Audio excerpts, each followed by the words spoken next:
So the 3-strand for the split stitch is actually a really good example. I will say there is one mistake on this sampler fabric.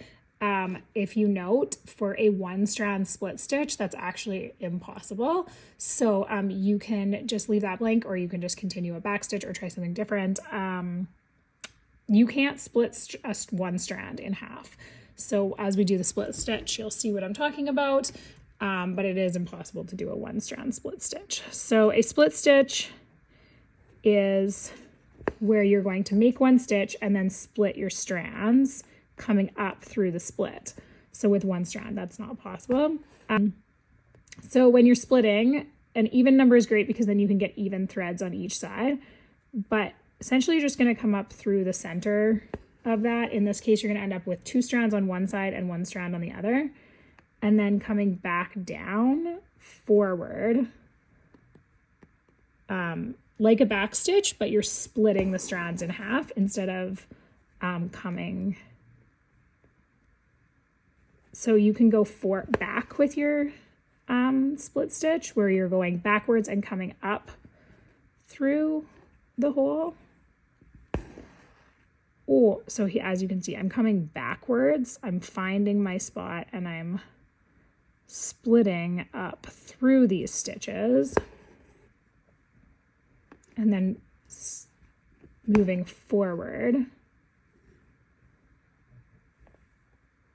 So again,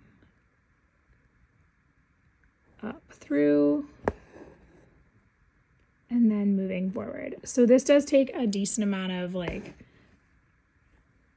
sort of figuring out where you need to come up with your needle. A 3-strand split stitch isn't an even number, which is, again, fine. I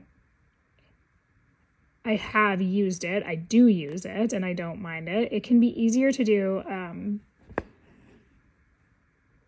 even number just because you obviously will have even strands on each side. But as you go, you don't typically see that it's uneven because it comes up through. It creates almost like a chain effect. And you just keep, as long as you're in the center of where the stitches would be, it just splits. And it's quite hard to tell. But for ease, if you're more comfortable using even numbers, that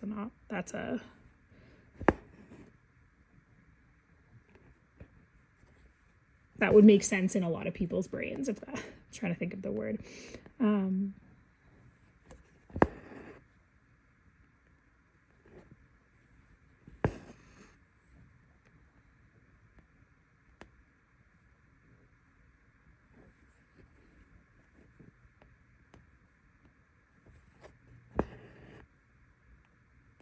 Okay, and we're coming to the end.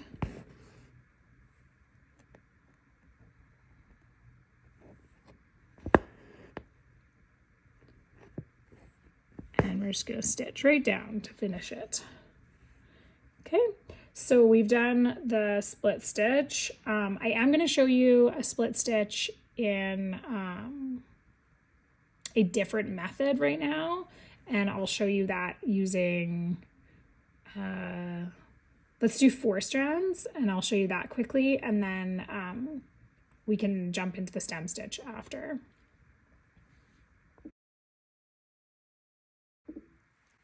All right, so I'm going to quickly show you a split stitch that just works a little bit differently, and this one is actually more closely linked to the back stitch. So I'm going to come up from the back of my fabric, and I'm going to do my 1 stitch forward. And I noticed I said the other one was like the back stitch when you're going back and up through, but I'm actually said that wrong.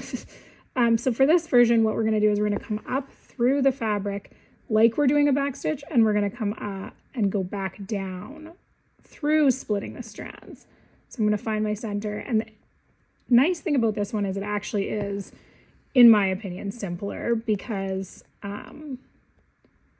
you are able to visually see where you're going down, which makes it easier to split the strands, find the spot you're looking for without trying to do it from coming up through the back. The only downfall to this method is you do actually typically use more thread because you're going all the way forward, jumping all the way back, and then jumping all the way forward again. So it's a little bit of a longer, like you're using more thread, but I do find it is much easier to be precise with this technique. So both are considered a split stitch. Neither are right or wrong because you are just splitting the strands with just a different technique.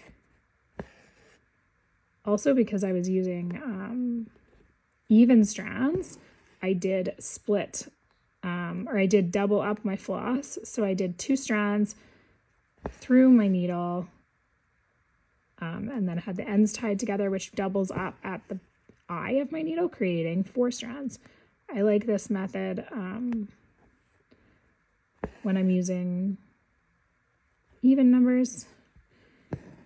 Makes it less stress on the eye of the needle. You're also threading less strands, which is simpler. And you don't have to worry about your thread coming out of your needle. So we will just finish out splitting the strands like this, and then I'll meet you back to continue on to our stem stitch.